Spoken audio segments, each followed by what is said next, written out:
What's going on, Jerome's Beautiful Friday? Actually, just kidding. Everything's terrible. Everything's dreary. Everything sucks. But usually we do Tell the Truth Monday. But, of course, after Vikings game on Thursday, it's time to tell the truth about the 5-2 Minnesota Fighting Vikings, which last two games have been exceedingly frustrating. It was not a good 5 days of football for the Vikes, falling in a close near-run thing against the Lions. And then basically a no-call, no-show for the defense against the Rams. And, all right, so truth number 0. The refs jobbed the Vikings.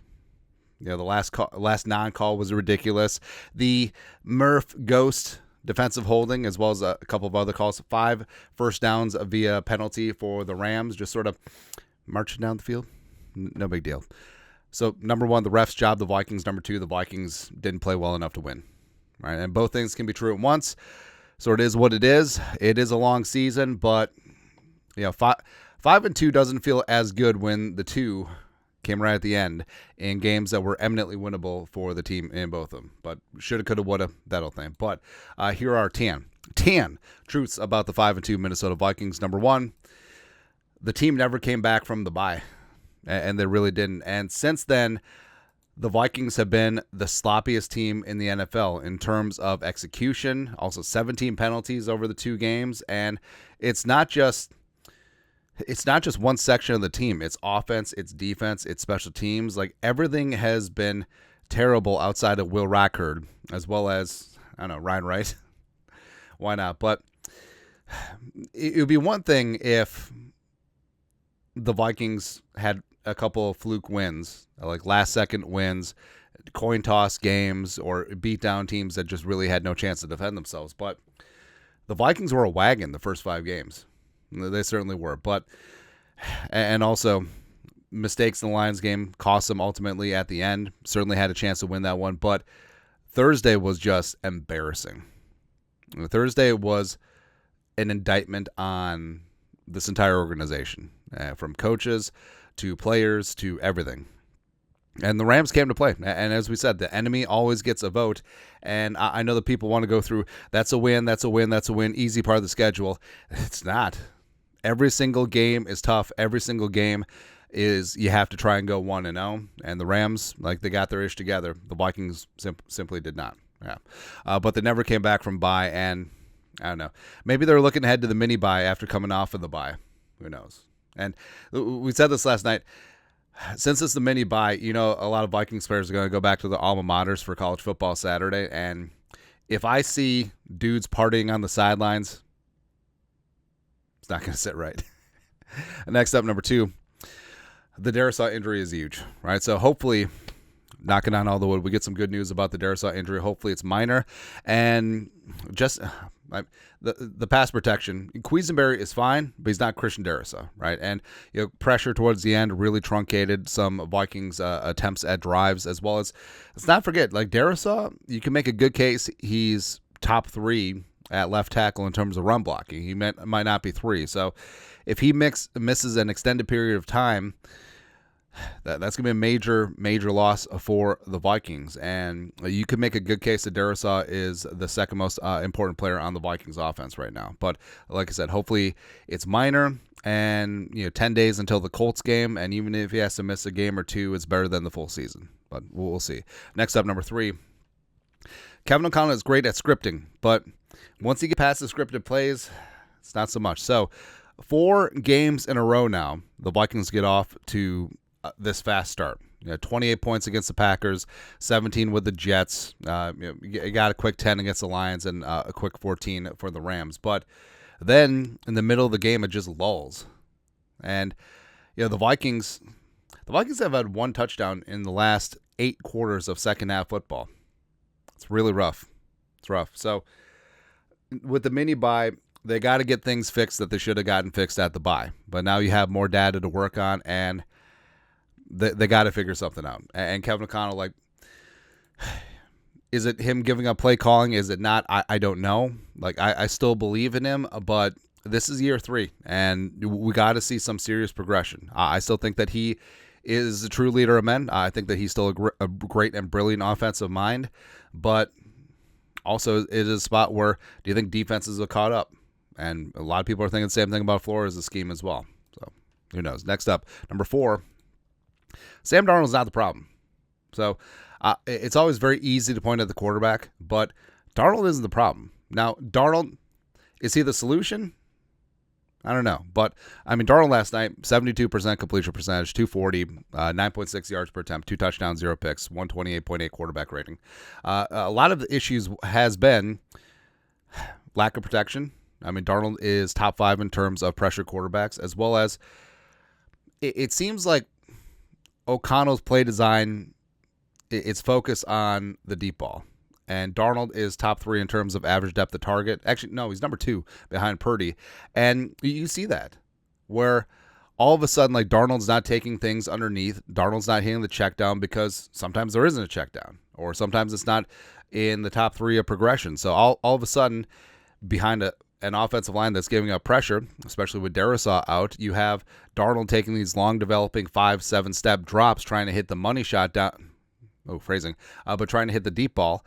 And sometimes it's not there. Sometimes he hits it. Sometimes he doesn't. But it just seems like we're gambling on the high reward but high risk spots versus just taking a profit underneath, right? And that's exactly what happened on the safety play, is that another long developing play versus Darnold just getting the ball out of his hands. He had plenty of time, but I don't know. It's a little bit frustrating. And you could say, is Darnold hanging on to the ball? I don't think it is.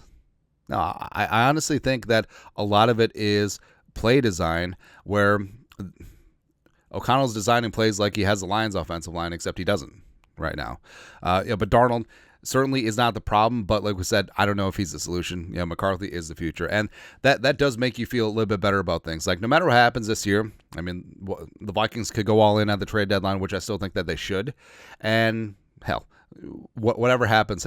Like, if this thing goes sideways, you still have your quarterback of the future in your back pocket, and that's all that matters at the end of the day. And this still is a very talented roster, and I know by average they're one of the older teams in the league, but in terms of all the key spots, all the key players, look at Jefferson, look at Darisaw, you look at Hawkinson, etc. Like, the Vikings are good to go. There you go. But it does make you feel better that you got the next Tom frickin' Brady just waiting in the wings. Next up, number 6. It's got to be someone besides Jefferson and Aaron Jones. And I feel like, yes, it's good to get your ball to your studs, but someone else has to step up. And where's Jordan Addison been? Like, he had the procedural penalties against the Lions, also didn't clear out on the 3rd and 4. And then this game, he got 3 targets. Like, where is he? And, Jalen Naylor had that drop. I mean, did Darnold give a little bit too much English on that ball? Potentially. But who else is stepping up? Who else is getting open? And the frustrating thing about the Lions game is that you had these long developing plays, and Darnold had a couple of sacks where he just stepped up into the pocket. But so many times he hits the top of his 5 or 7 step drop, sets a step up into the pocket, and no one's open. And we watch the all-22. Guys were not getting open. And you see McCardle on the sideline, like, there's frustration there. Because, yeah, Jefferson's getting open, he's getting his, but where's everyone else? Like, Jordan Addison should be feasting with all of the attention and doubles and brackets that Jefferson is getting. Jalen Speedy Naylor, when he's in there, should be feasting as well. And, I mean, Josh Oliver, like, is he your number 2 receiver? He was Thursday.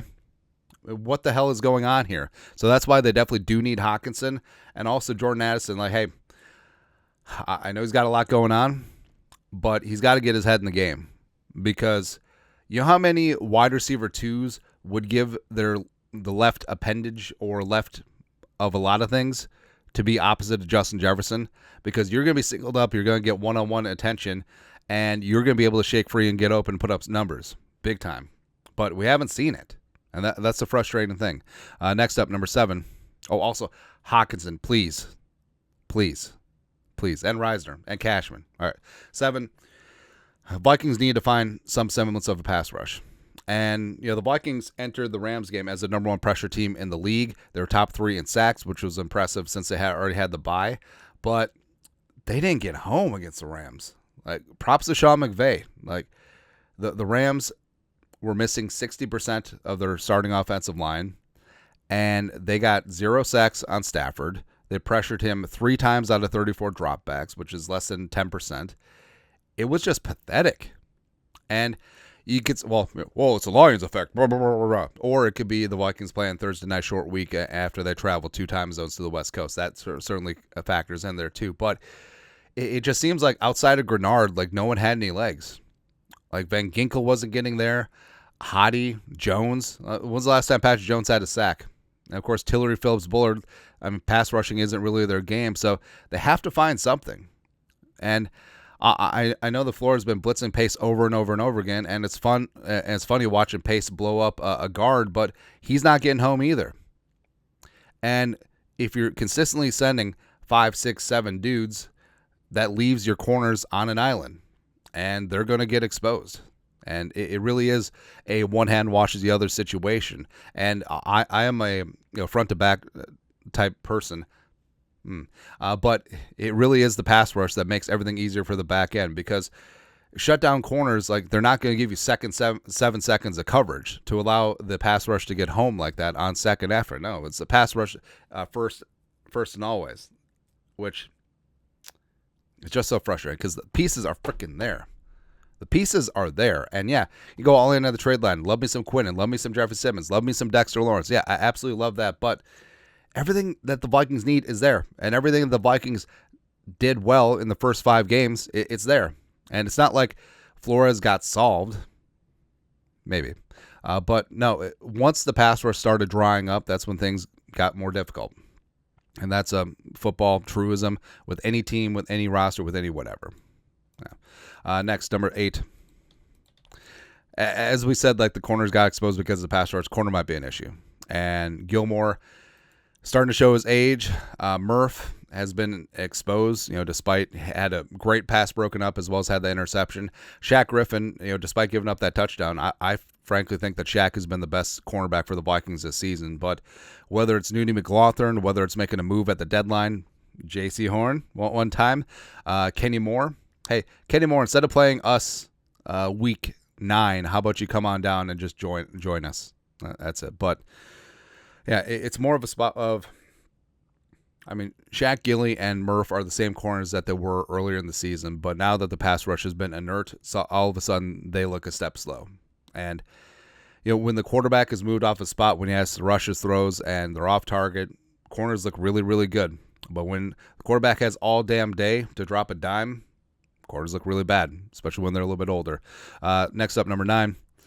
This is not 2016, but so, of course, 2016, the Sam Bradford. Oh, we have another quarterback named Sam, so obviously we're doomed. But they started off 5-0, had the bye week, then ended up 8-8. I think they lost 4 games in a row. But this team is not that, right? And as we've seen, well, people are trying to do like revisionist history. Well, the Giants are bad, the Niners are bad, the Texans are bad, the Packers are bad, the Jets are bad, blah, blah, blah. But no, those are high-quality wins in the first stanza of the season, right? And the Vikings do have this opportunity to get right. Well, the Colts are going to give you their best shot, just like the Rams did, right? And it's just frustrating about the Lions game. The Vikings had several chances to win. Get a first down, you can run out the clock. It's a whole different narrative, right? But the Rams game is inexcusable, and it's infinitely more frustrating than the Lions game, right?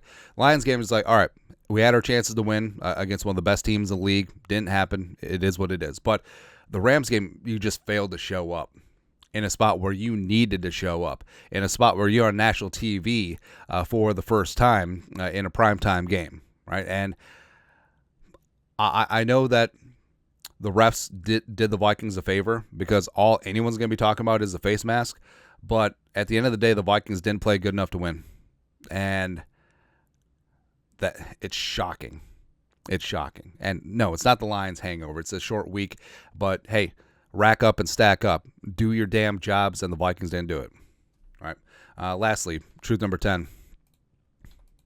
The Vikings are still a good team. That's what's so frustrating. But the asterisk is, are they great? All right. And everything is there. Offensively, hopefully Darisaw is going to be good to go. But the offense that just put up points over and over and over again with Kevin O'Connell scripted plays. Everything is there. Plus, when Hawkinson gets back, you got all the weapons in the world. Hopefully Darisaw is good, like we said. Reisner's going to get into that mix as well. everything is there. Like, everything that you need is there. Slinging Sam Darnold is not the problem. And guess what? This offense can put up points. Defensively, I mean, up until like 6 days ago, they're the best defense in the league. What the hell happened?